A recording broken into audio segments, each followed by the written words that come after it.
can't believe it. My husband kicked me out for going out with my friend on a Friday night. Great things do come to an end. I sometimes think there's no such thing as a happy ending and forever after. What happened to talking things out and trying to fix things nowadays? Let me share my worst marriage experience ever. I got married to one of the world's most handsome, successful men. I thought, this is it. I'm officially taken and off the market. Looks like I jumped a gun on that one. Everything was perfect. The love, the gifts. He was my Prince Charming. My husband and I were a happily married couple. We had been together for several years, building a life filled with love, trust, and mutual respect. However, like any relationship, we occasionally faced challenges that tested our bond. We had our fair share of ups and downs, but what I can tell you is that my relationship, or must I say my marriage with my husband, went through a very tough time whereby one decided to kick another one out just because I wanted to feel myself again. I know I should have communicated that with my husband, but I had tried several times. His only focus was at work and we would end up spending less time together. But today I see that you can never let a friend in your relationship. I had told my friend about my marriage problems, which I deeply regret. So me finding solace in my friend, and she suggested that we go to the club, almost ruined me and my marriage.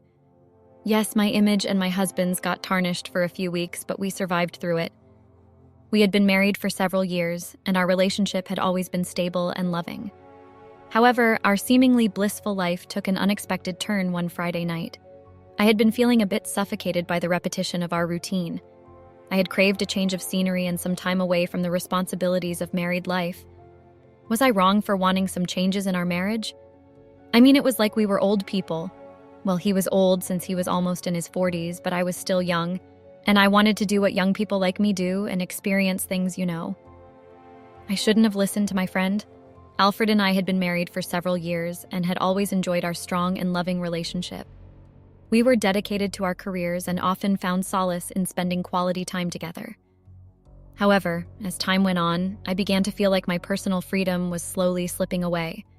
Redditors, please tell me what I should have done if one was to find themselves in the very same situation that I was in. What were you going to do? No judgments, please, just tips and advices. I, 28, got married to Alfred Morgan, 36, owner of Morgan's Inc. He owns properties around the world and also has shares in other people's companies that are progressive. People think he is wealthy because of his surname. We are from New York City. We met at Starbucks. I was getting coffee for my terrible hangover, and here he was looking fancy in his suit. I accidentally bumped into him and spilled coffee on him. He just said, "Someone had a fun night." As I was trying to wipe off coffee from his suit, I was so embarrassed. He just looked at me and said, "It's okay, you'll have to take it to the laundry." So we went to his office where he had a spare suit. I felt like a maid, and also embarrassed as he gave me his suit and a piece of paper with his address on it. I made the delivery on the 5th floor at Trump Tower. His apartment was clean, and the view of the city, I was amazed in my mind. I was like, who's this guy? He came as I was looking at the view and offered me coffee and said, "Make sure you don't spill this one." And this is how everything started, from a good conversation to seeing each other more often. I do not know how we dated. It just happened. We went on for years until he popped the question, "Would you marry me?" I couldn't believe it. At that time, we were in Venice in Italy. This man proposed on the boat. What a dream. I said yes immediately. Who would say no? He's wealthy and successful. My life was secured. My husband and I were the perfect match. He was a loving and caring man who worked hard to provide for his family, and he was a very handsome, kind-hearted man who took care of his home and loved me as his wife dearly. Our wedding wasn't exclusive. We had family and friends over only. I was finally off the market and married to the most successful man. I didn't once think of the code and conduct that comes with this marriage. I literally forgot I was marrying a high-value man. Alfred respected his reputation and image. He was very strict when it comes to how you hold yourself and how you appear in public. You have to always be holding yourself up high and make sure to wear decent clothing. I respected all his rules and made sure to follow them. I didn't do that to maybe please him or whatever, but I did it because I loved my husband, and I wouldn't want to be the one to ruin his image and reputation.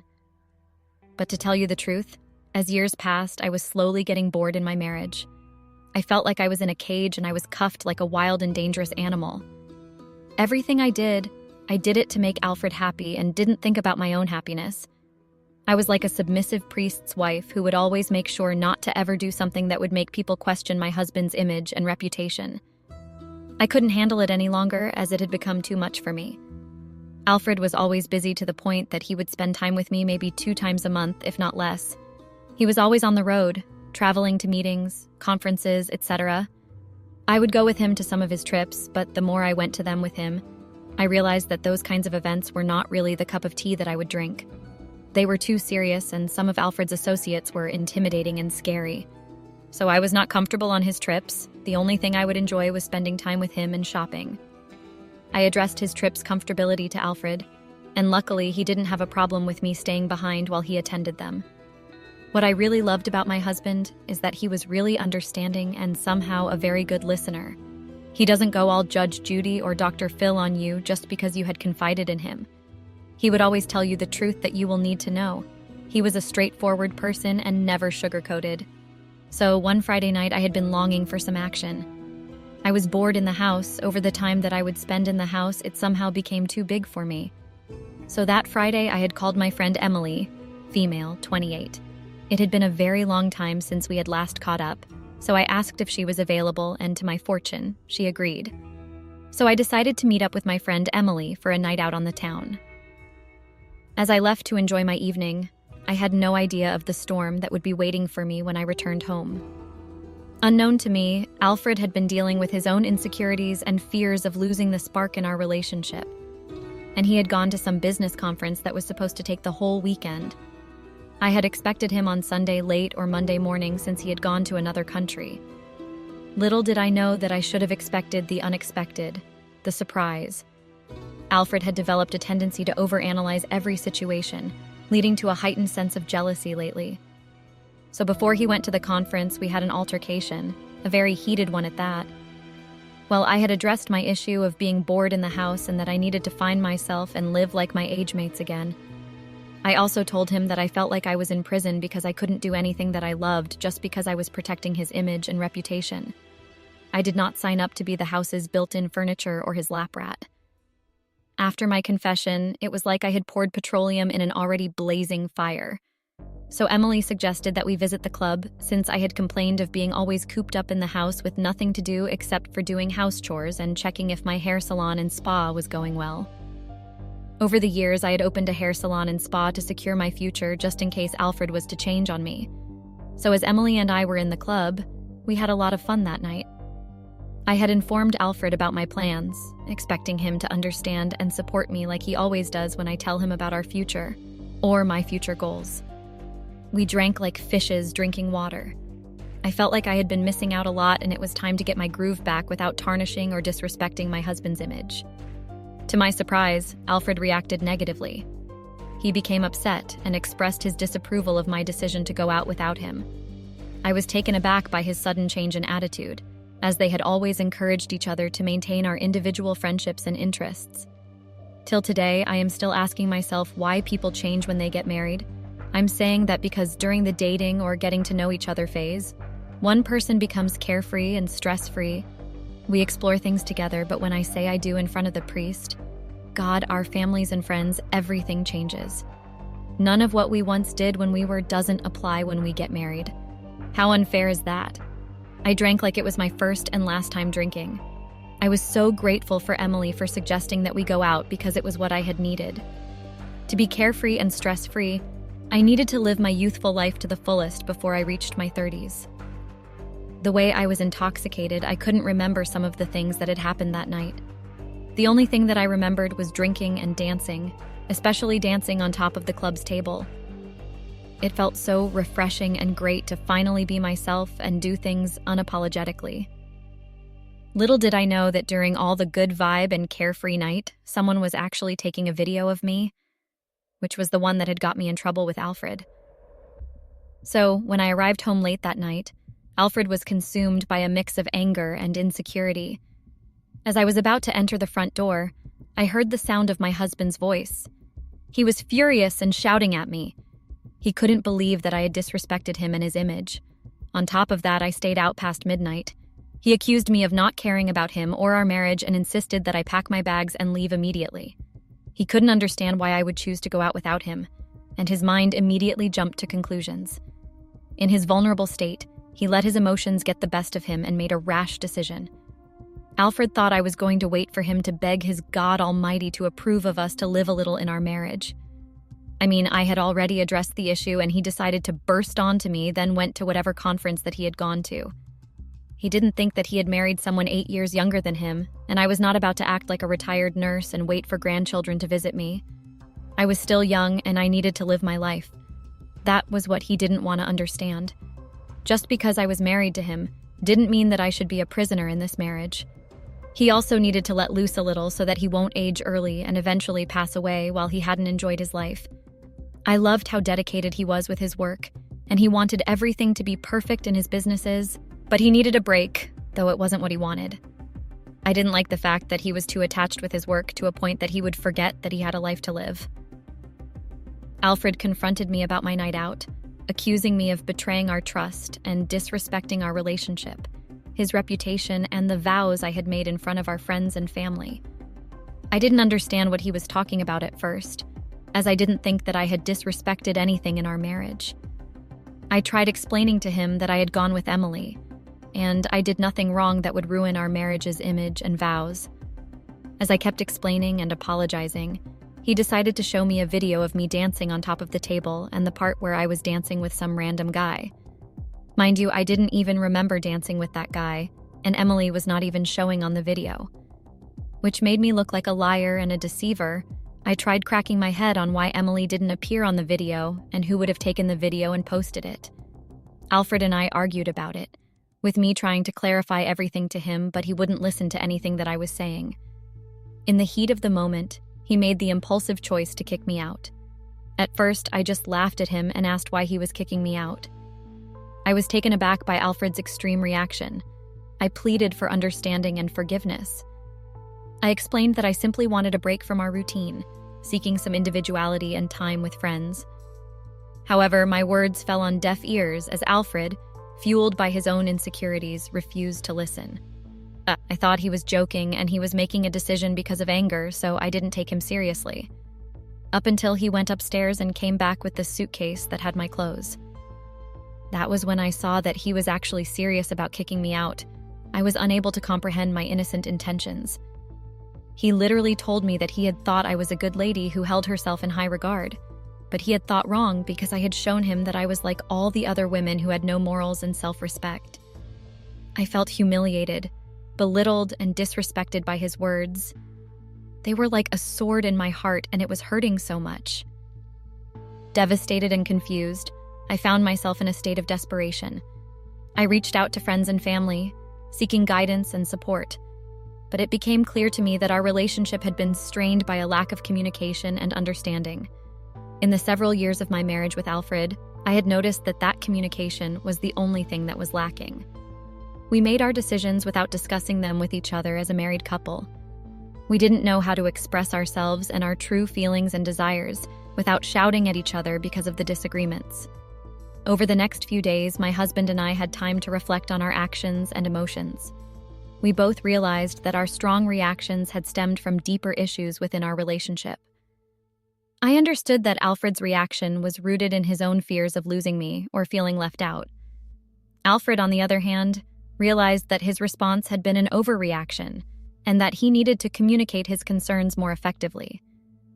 I had or have my own life and future desires. Alfred has his own also, but we never really discussed everything in a civilized manner like married people. Every time when we would try to address our issues calmly, one of us would find a way to disagree with what the other person was suggesting. Our marriage was too much on keeping my husband's image and reputation. It was like I was the face of our marriage, so he would get respect from his associates. So if I were to do something ungodly and disrespectful, like that club video, his reputation and image would be on the line. Tempers flared and emotions ran high as Alfred and I engaged in a series of heated arguments. The trust that once bound us seemed to crumble, and our relationship teetered on the edge. I came to realize that my attempt to teach Alfred a lesson had backfired, leaving both of us feeling hurt and lost. The way I was so heartbroken, even the blind man would feel that I was going through the most. I mean, I had never imagined that a simple night out with my old friend would lead to this. Tears streamed down my face as I picked my bags and left the house that had been my home for so many years.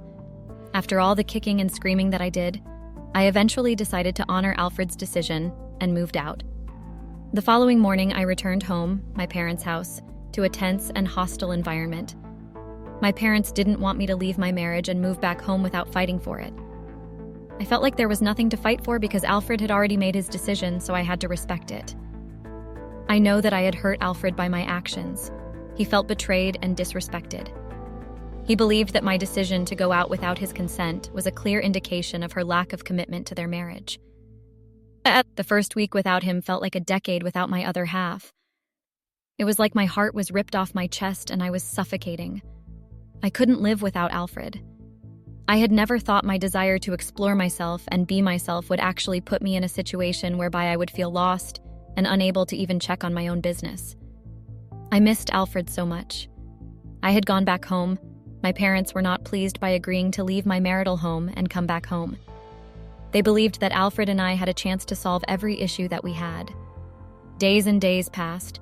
My life had taken a very huge turn, a very bad turn within a blink of an eye. My life was like a road with deep and dangerous potholes, and I was a car that had no gas. Its goal was to reach the petrol station to fill the petrol, but it got into that deep and dangerous pothole that damaged all the tires of the car. Well, that was me. I was the damaged car. I was depressed and kept asking myself if I was wrong by going outside my marriage to have fun, not with any male friend, but with the person I had thought was a friend, Emily. In the weeks that followed, Alfred and I began attending therapy together, hoping to rebuild the trust and mend the broken bonds. All thanks to Alfred's parents for sitting us down and explaining to us why we needed to fight for our marriage and never let small things take away all the years that we had spent together, and that communication and honesty was the key to successful relationships and marriages. They told us that we should be our own best friends and not depend on people we call friends, especially since we haven't found the person who took a video of me dancing on top of the table in the club. Through open and honest conversations, we started to unravel the underlying issues that had led to our unfortunate situation. After a few weeks of reflection and soul-searching, Alfred and I decided to just have an open and honest conversation. We acknowledged our mistakes, expressed feelings, and listened to each other's perspectives. Through this heartfelt conversation, they were able to rebuild their trust and find a way forward. With time, patience, and a newfound commitment to each other, my husband and I were able to heal and mend our relationship. We even learned the importance of clear communication, trust, and allowing each other the space to grow as individuals while maintaining our love and commitment as a couple. I somehow understood the importance of communication, compromise, and empathizing with my partner's feelings. Realizing the gravity of the situation, I had decided or suggested seeking professional help. I reached out to a couples therapist who specialized in communication and trust building. Through therapy, both my husband, and I were able to express our feelings and fears in a safe and controlled environment. Determined to mend our relationship, I initiated open and honest conversations with Alfred, expressing my deep regret and willingness to work things out. Over time, we slowly rebuilt the trust and understanding that had been shattered. Through therapy and self-reflection, both Alfred and I learned valuable lessons about the importance of compromise, effective communication, and the need for personal growth within a relationship.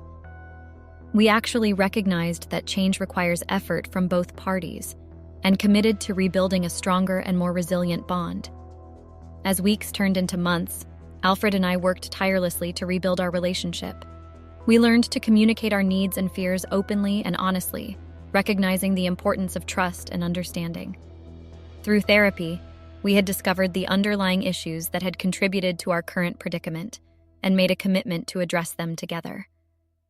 Alfred and I had learned a valuable lesson about the importance of communication, understanding, and compromise in a relationship.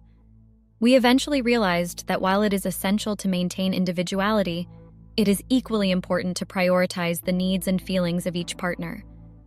From that day forward, We made a promise to always support each other's personal growth and cherish the bond we shared. While our journey was far from easy, my husband and I managed to find our way back to each other, armed with a newfound appreciation for our relationship's complexities and a deeper understanding of each other's needs.